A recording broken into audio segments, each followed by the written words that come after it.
As a late diagnosed autistic adult, there are plenty of challenges that I face every day. But in today's video, I wanted to focus on some things that actually come quite easily to me. Now, this list is not going to apply to every autistic person. They're generalizations based on my experience, but there are things that I have noticed to be true in my work that I do daily with autistic adults. The first thing on my list that I've noticed to be such a commonality amongst our community is that I have a strong sense of justice, a strong sense of right and wrong, and a strong sense of fairness and equality. And if these things are not the way I feel they should be, if there's injustice, if there's unfairness, it's really hard for me to focus on anything else until the wrong is righted. I feel like for me personally, this has really helped out by giving me a sense of purpose. I feel like I've always connected strongly to this idea that I want to bring justice. I want to bring more equality and more fairness to the world. And this has always motivated me since I was young. The second thing on my list is pattern recognition. This shows up everywhere all the time. And it can be anything from noticing other people's little quirks and eccentricities, the way they speak, behave, move. It can also be noticing patterns at work and seeing, hey, if we keep doing things this way, it's going to end with this. And that's actually something specific that I've heard from many people in our community when I do our autistic support groups, our connection groups, that oftentimes we get in trouble at work because we can just see to the end result. It's like, if we stay on this trajectory, here's what's going to happen. And people think we're being negative or we're, looking for flaws. It's like part of that, it's not necessarily that I'm looking for flaws in those situations. It's just I notice the patterns and I see how things are going to fall. And I've heard so many people in our community say, it gets to a point where the boss or supervisor comes back and it's like, how did you know that was going to happen? So pattern recognition can be really helpful.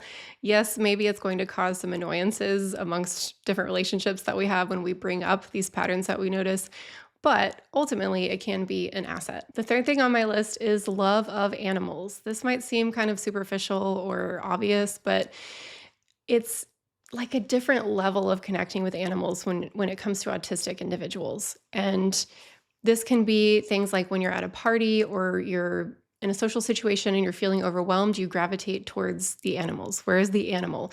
Or you regulate by spending time with your pet, with your cat, with your dog, with your hamster, with your turtle, and you feel an affinity towards these animals in a way that maybe you don't feel with other people.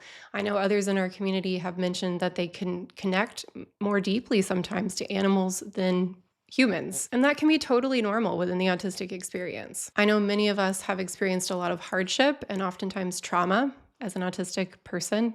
It's just pretty common within our community, unfortunately. And sometimes that makes connecting to humans really difficult and sometimes even feel unsafe or scary or dangerous. So pets are and animals in general are a really great way for us to be able to bond to another living being and feel accepted and seen. The fourth one is being an active listener.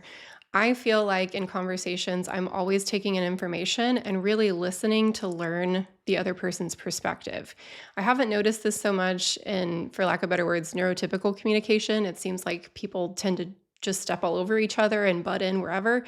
But I really feel like I absorb information, and I really try to process it before I contribute to a conversation. I'm realizing now as I sit here to make this video that active listening, I think, also plays a big role in pattern recognition, because I'm hearing things in my environment. I'm hearing other people's conversations, different noises in the background, maybe the news that's on the TV, and I'm synthesizing this information to create patterns that I can understand. Because I'm such an active listener, sometimes when my head hits the pillow at night, it is so hard for me to calm down. I am processing so much information. One thing that really helps me calm down at the end of the day is this Manta sleep mask. So if you've been around the channel, you've probably seen me hold up one of these before. They have several different models. This one in particular is the sound mask.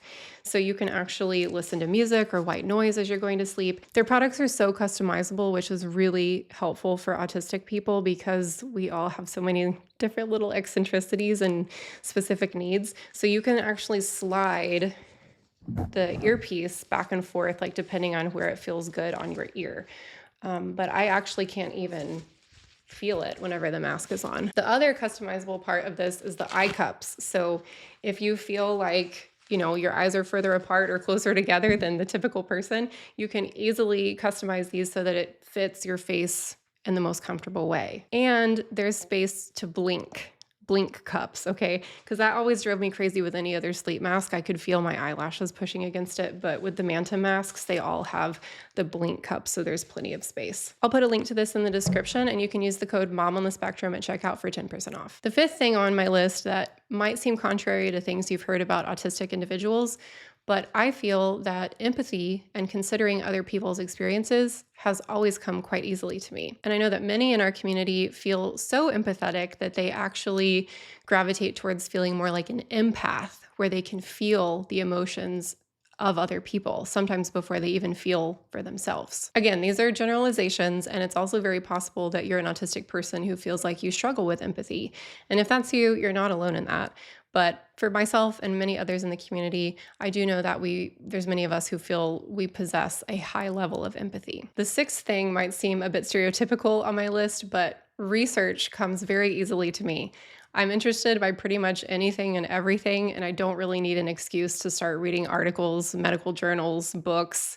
You name it, I want to learn it. The seventh thing on my list that usually comes easy to me is creating routines or supportive frameworks. So, in a work setting, being able to come up with a structure that helps us get a lot of work done and helps everybody utilize their strengths. Creating routines at home that support my kids and myself. Now, the ADHD side of me, once I set a routine, it doesn't always like it. It kind of wants to blow it up and just be spontaneous and go with the flow. But at least I can create the routines, and I have a pretty good mind for understanding what will work in different scenarios. And then the last one on the list is self-awareness. I feel like that self-awareness component for me is one of the things that I've always thought has made me different than everybody else. Before I even knew I was autistic, I've always thought, oh my gosh, my brain thinks so much differently than other people. I just process information differently. I interpret the world around me differently. And I think a lot of it has to do with self-awareness. Now, the word autism, A-U-T, aut, means self. So selfism. And that I think is a great way to describe a lot of our autistic experiences, is it's kind of this internal self-reflection, this internal self-awareness of how our brain works and how we process information.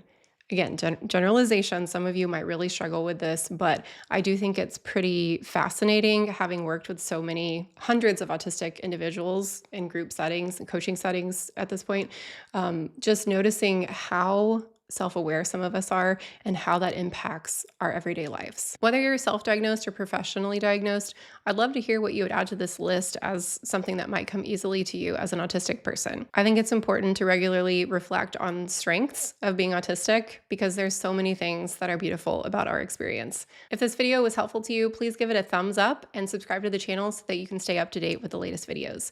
Thanks for watching. Don't forget about your Manta sleep mask, link in the description, and I will see you in the next video.